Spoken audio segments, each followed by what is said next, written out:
Bienvenue sur Héros Vagabond, le podcast des imaginaires du changement. Je m'appelle Christelle Gentot, je suis photographe et autrice et j'ai passé près d'un tiers de mon existence sur la route. Aujourd'hui, j'anime ce podcast avec mon cohabitant Thierry Chane Le Brulet, un artiste photographe qui vit dans un camion roulotte. L'une de nos motivations pour vivre en véhicule était de réduire notre empreinte écologique. Depuis plusieurs années, nous nous demandons si nous avons vraiment atteint nos objectifs dans ce domaine. Dans ce 4e épisode, nous tentons de répondre à la question suivante. La vie nomade est-elle écologique ? Notre réflexion repose sur notre expérience et nos rencontres. Nous n'y aborderons pas la vie en roulotte hippomobile, puisque c'est particulier et rare. Au début, le lien entre habitat nomade et écologie nous semblait évident. En effet, il faut ranger toutes ses affaires dans un petit espace et gérer le poids afin de ne pas être en surcharge. Le manque de place limite la consommation et contraint à la sobriété. Cela amène à avoir moins de vêtements. Avant d'acheter quelque chose, on se demande si on n'a pas déjà un objet qui a eu le même usage pour éviter la double utilité.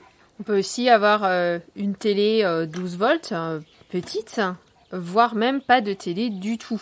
On a aussi moins d'équipements électroniques que dans une maison. On peut apprendre à se passer de micro-ondes, de fours, de congélateurs, avoir un petit frigo, voire pas de frigo du tout. On l'avait fait à un moment donné. Alors, c'est très compliqué, voire c'est impossible quasiment quand on consomme des produits d'origine animale. Par contre, c'est possible quand on est végétalien. En tout cas, on prend conscience de sa consommation, y compris en eau, en électricité, consommation de chauffage. On cherche des solutions pour économiser l'eau, pour produire son électricité et on réfléchit au combustible pour se chauffer. D'ailleurs, on se chauffe moins dans ce type de véhicule. Nous, on utilise un poêle qui a environ un siècle, il date des années 1920-1930, et donc on n'utilise que du bois. La prise de conscience concerne aussi les sanitaires, avec le choix entre toilettes sèches et toilettes chimiques. On voit aussi les déchets qu'on produit, et il faut trouver des poubelles pour les évacuer. C'est pas toujours simple d'ailleurs. Ça incite à limiter les emballages jetables, et on essaye de les réutiliser dès qu'on peut. Enfin, les matériaux sains peuvent être employés pour construire l'habitat nomade. Je pense par exemple au tiny house. Et même nous, dans le camion, on a essayé de mettre un maximum de bois brut, de choses comme ça, réutiliser des palettes ou des planches de bois qu'on pouvait trouver. Oui, on a utilisé aussi des isolants en laine de bois. Laine de bois et chanvre, dans certains endroits. Alors c'est pas très très simple parce que ça supporte pas trop l'humidité, donc faut vraiment être sûr des endroits où on les met, qu'il n'y ait pas de condensation ni rien. Ça c'est un peu le souci. Alors cependant, la vie nomade ne rime pas forcément avec écologie. L'intérieur des camping-cars comprend beaucoup de matériaux, plastique, bois aggloméré, et ces matériaux provoquent des émanations dans l'air intérieur. Comme la plupart de ces véhicules sont souvent mal ventilés, alors l'été c'est facile, on ouvre les portes et les fenêtres, mais l'hiver, souvent les gens ont tendance à tout boucher pour garder le maximum de chauffage et du coup on garde à l'intérieur ces airs avec ces émanations toxiques. Et ces matériaux posent également des gros problèmes de recyclage.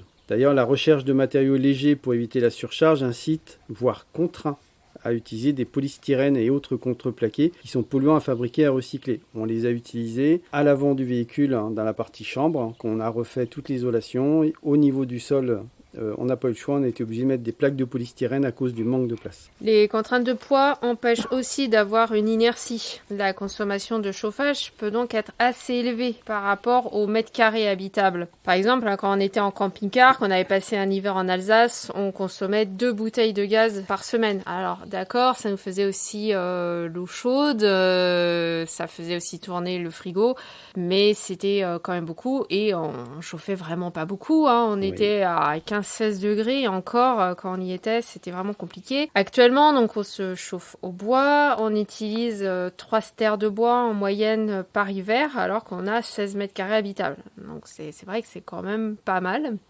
Et on chauffe pas la nuit. Et voilà, donc on est loin d'abuser. Et le chauffage au gazole, c'est pas non plus forcément très économique ni très écologique. Ce mode de vie implique donc l'usage de carburants fossiles, et souvent pour se chauffer, pour se déplacer et voire aussi pour faire de l'électricité en cas d'usage d'un groupe électrogène. Il est nécessaire de bouger régulièrement, sauf quand on reste plusieurs mois stationné sur un terrain. Quand on est sur le domaine public, la législation oblige de changer de parking toutes les semaines, c'est-à-dire vraiment tous les 7 jours, c'est précis. Certaines aires de stationnement sont même limitées à 72 heures, 48 heures, voire 24 heures. La difficulté à stocker la nourriture peut aussi être un motif pour bouger. De toute façon, il faut se déplacer pour faire le plein d'eau. Dans le camion, notre réserve est de 500 litres. Elle nous offre une autonomie de 2 semaines. Mais les camping-cars souvent n'ont que quelques jours d'autonomie car leur réserve de base est de 100 litres, voire 120 litres, rarement plus. Les camping-cars font la chasse au poids. Quand on remplit des bidons, pour ceux qui vivent dans les vannes, qui n'ont donc pas de réserve, il faut parfois se rendre au point d'eau tous les jours. C'est une grosse contrainte. Les difficultés d'accès au commerce et au centre-ville peuvent inciter à avoir aussi une moto, un scooter ou une voiture en plus du véhicule habitation. C'est notre cas avec le camion roulotte. Nous, on a une voiture à côté. Parce que du coup, on fait le choix de davantage rouler avec la voiture qui consomme 4 litres au 100 plutôt que de faire beaucoup rouler le camion qui fait tout de suite 20 litres au 100 km. En plus, ça permet à chacun de conserver son bonus auprès des assurances. Parce qu'autrement, dès qu'on arrête d'assurer un véhicule motorisé, au bout d'un certain nombre d'années, on perd tous les bonus qu'on avait réussi à avoir. Alors le vélo, ça peut être une alternative à avoir un deuxième véhicule. Mais le problème, c'est que les routes ou les distances ne sont pas toujours adaptées. Il y a aussi le souci de ceux qui ont des vélos électriques, qui cherchent du coup des prises pour les recharger. Ça, c'est souvent très compliqué. Donc en plus, bouger, ça devient vite grisant. Et plus le véhicule est petit, plus on a envie de se déplacer. D'ailleurs, Thierry Chan l'a vécu quand il a eu son camping-car. Oui, pour moi, c'était un mode de vie qui était complètement nouveau et ça me permettait de découvrir plein d'endroits. Du coup, je voulais bouger sans cesse. Et qu'on a abandonné le camping-car pour passer sur le poids lourd, qui consommait 2 fois plus à peu près, on a limité nos déplacements, on les a plus réfléchis. Et quand on voulait visiter une région, on s'organisait un parcours pour minimiser les déplacements avec le camion et les petits déplacements, on les faisait avec la voiture. Puis se déplacer aussi sur des périodes plus longues, pas se déplacer sur une semaine ou 15 jours, se déplacer tout de suite sur plusieurs mois. L'entretien du véhicule nécessite l'utilisation d'huile minérale, de liquide de refroidissement, etc.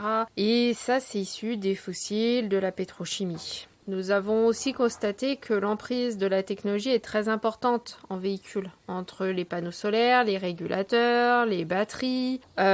Tout ce matériel, ça nécessite l'usage de minerais qui viennent d'autres continents. La durée de vie est plus ou moins limitée selon la qualité et le recyclage est quand même très imparfait.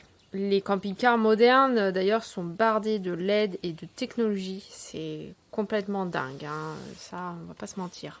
Enfin, sur la question des WC chimiques, ça pose les mêmes problèmes de pollution que des WC à eau.